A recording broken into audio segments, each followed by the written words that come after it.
అత్తయ్యగారు అలా చూడండి. అబ్బో త్వరగా రమ్మా, దర్శనం చేసుకుని వచ్చేద్దాం. అత్తయ్యగారు చెప్పులు ఇక్కడ పెట్టండి. అక్కడైతే పోతాయి, నేను ఇక్కడే పెడతాను.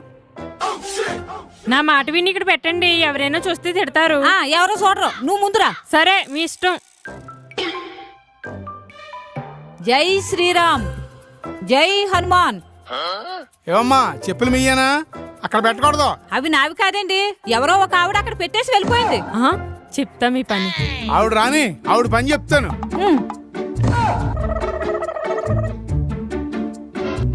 ఈవిడి కాదంట కదండి, దూరంగా విసిరండి. అలాగే అమ్మా. ఎన్నిసార్లు గుడికొచ్చినా మారరు వీళ్ళు. ఇక్కడ పెట్టిన నా చెప్పులు ఏమైనాయమ్మా? ఏయ్ మరి అందుకే ఇక్కడ పెట్టొద్దన్నాను. అమ్మో నా కొత్త చెప్పులు ఇక్కడ పెట్టి తప్పు చేశాను. మా కోడలు చెప్పినట్టు వినాల్సింది.